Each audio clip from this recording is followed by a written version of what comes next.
के बारे में बताने जा रही हूँ। यहाँ पर व्हाइट बोर्ड पर बहुत से क्वेश्चन लिखे हैं। आज हम लोग इस क्वेश्चनों का आंसर और बहुत से विद्यार्थियों से भी इस क्वेश्चन का आंसर करेंगे। तो सबसे पहले मैं बता देती हूँ कि भौतिक और रासायनिक परिवर्तन होते क्या हैं। भौतिक परिवर्तन ऐसे परिवर्तन जिनमें पदार्थ का रूप बदल जाता है और कोई नया पदार्थ नहीं बनता है, उसे भौतिक परिवर्तन कहते हैं। तो जैसा बच्चों ने सुना कि ऐसे परिवर्तन जिनमें पदार्थ का रूप बदल जाता है, जैसे मैं आपको बता रही हूँ, ये एक नीम की दातून है। ये दातून है। अगर हम इसको बीच में से तोड़ देंगे, देखिए हम लोगों ने तोड़ दिया इसको।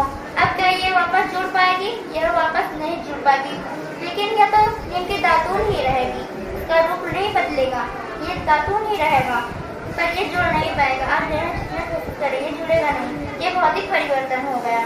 और जैसे मैं आपको एक प्रयोग करके दिखा रही हूँ, जैसे लकड़ियों का जलना, ये माचिस एक लकड़ी का ही बना है।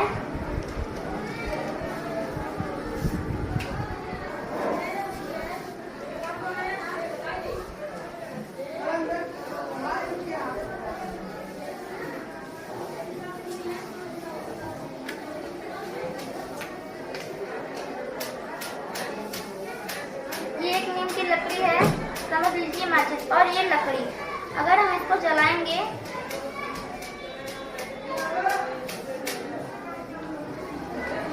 ये जल रही है।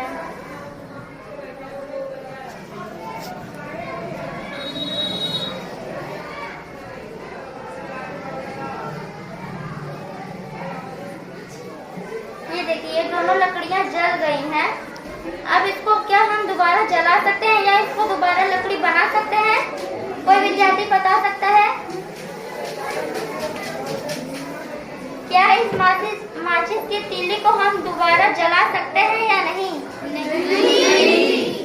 हाँ, कि अब इसको हम दोबारा वापिस नहीं कर सकते, क्योंकि हमने रासायनिक परिवर्तन में पढ़ा कि ऐसे परिवर्तन जिनमें पदार्थ का रूप नहीं बदलता और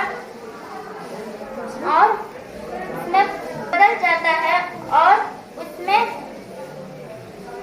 उसको दोबारा या पुनः वापस नहीं किया जा सकता, उसे रासायनिक परिवर्तन कहते हैं। जैसे ये देखिए, ये लकड़ी जल गई। अब क्या उसको हम लकड़ी में वापस पुनः प्राप्त कर सकते हैं? नहीं। या इसलिए ये रासायनिक परिवर्तन कहलाएगा। तो चलिए हम क्वेश्चनों को हल करते हैं। नमक का पानी में घुलना, आपने कभी यह सुना था?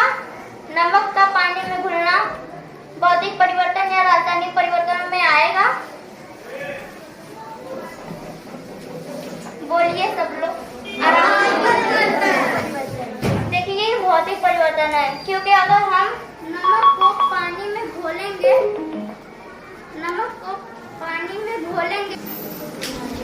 तो नमक और पानी का मिश्रण भौतिक परिवर्तन है। भौतिक परिवर्तन में पदार्थ का रूप बदल जाता है और उसको पुनः प्राप्त किया जा सकता है। और रासायनिक परिवर्तन में पदार्थ का रूप नहीं बदलता और उसको उस पदार्थ को पुनः वापस प्राप्त किया जा सकता है। तो बर्फ का पिघलना, हमारे विद्यार्थियों बताएंगे कि बर्फ का पिघलना भौतिक परिवर्तन है या रासायनिक परिवर्तन है? थोड़ी ऊपर बता दो। बताओ। भौतिक परिवर्तन कैसे हुआ? अगर हम बर्फ को वो ठंडा करेंगे तो वो बर्फ रहेगा। अगर हम उसको गर्म कर देंगे तो फिर से वापस अपनी पुनः आकृति में आ जाएगी। जैसे पानी है, उसको हम बर्फ रखेंगे, वो बर्फ बना। अगर हम उसको गर्म करेंगे वो फिर पानी बन गया। यहाँ की ये प्रिया नाम की विद्यार्थी ने बताया कि ये भौतिक परिवर्तन है, क्योंकि बर्फ भी एक जल है और बर्फ को अगर हम पिघलाएंगे या गर्म करेंगे तो वो पानी फिर से अपने रूप में आ जाएगा। तो ये भौतिक परिवर्तन कहलाया।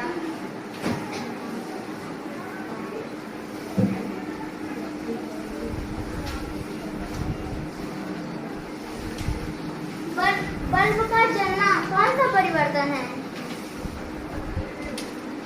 कुंवर तुम बताओ। भौतिक परिवर्तन। कैसे हुआ? बल्ब को हम जला भी सकते हैं और बुझा भी सकते हैं। बल्ब का जलना एक भौतिक परिवर्तन है, क्योंकि हम बल्ब को जला भी सकते हैं और बुझा भी सकते हैं। हम एक प्रयोग के द्वारा बता सकते हैं। देखिए, हमने बल्ब को बुझा भी दिया और हमारा मन चाहे तो इसे हम जला भी सकते हैं। तो ये भौतिक परिवर्तन, इसमें पदार्थ का रूप नहीं बदला, बल्ब तो बल्ब ही रहा।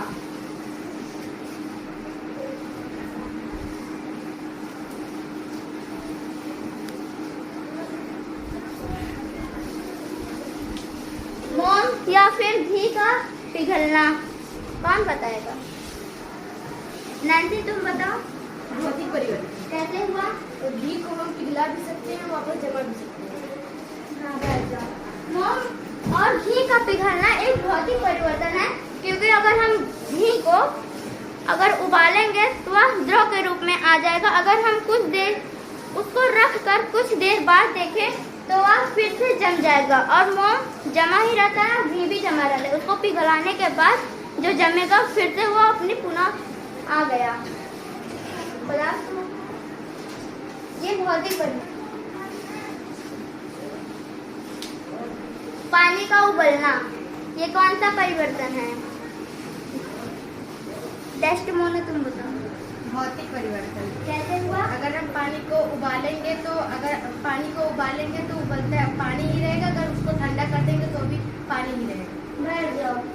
पानी को अगर हम बर्फ के रूप में करेंगे, कुछ देर बाद छोड़ देंगे तो वो फिर से पानी ही बन जाएगा। अगर हम पानी को उबालेंगे, कुछ देर बाद छोड़ देंगे तो वह पानी ठंडा हो जाएगा, इसलिए पानी तो पानी ही रहेगा। ये भौतिक परिवर्तन हुआ। पानी का जमना कौन सा परिवर्तन है? जैस्मिन तुम बताओ।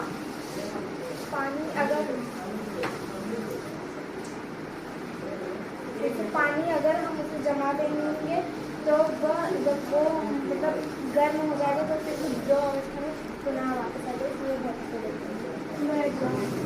पानी का जमना मतलब हम लोग पानी को जमाएंगे। बर्फ क्या है? बर्फ को जमाएंगे तो वह पानी ही है जो जम कर बर्फ का रूप ले लेंगे। पानी का जमना, अगर हम पानी को जमाएंगे फिर उसको गलाएंगे, वह पानी ही रहेगा, क्योंकि पानी की भौतिक अवस्थाएं 3 होती हैं: ठोस, द्रव, गैस। वह किसी का रूप भी ले सकते हैं। जमना एक भौतिक परिवर्तन है। लोहे के छड़ को गर्म करना कौन सा परिवर्तन है? रंजना। भौतिक परिवर्तन है, क्योंकि हम लोहे के छड़ को गर्म करेंगे, छोड़ेंगे, वो फिर से ठंडा हो जाएगा। जल का वाष्पन बनना, डेस्टिमोना। जल का वाष्प बनना भौतिक परिवर्तन है। अगर जल वाष्प बनेगा तो वो वाष्प बनेगा और हट भी जाएगा।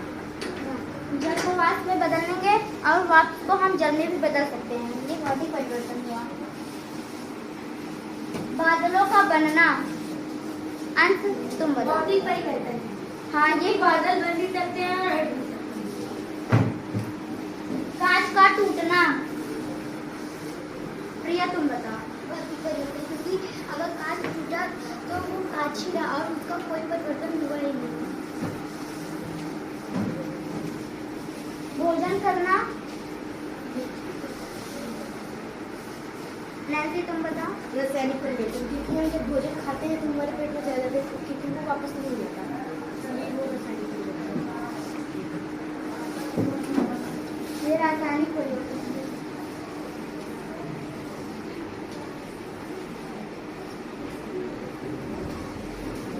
दूध का दही बनना, खुशी तुम बताओ। रासायनिक परिवर्तन।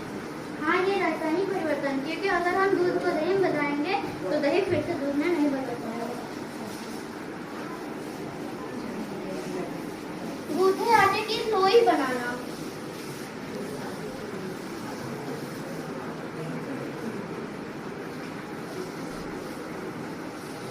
तुम बताओ। भौतिक परिवर्तन। कैसे हुआ? चाहे गूंथे आटे को चाहे हम लोहे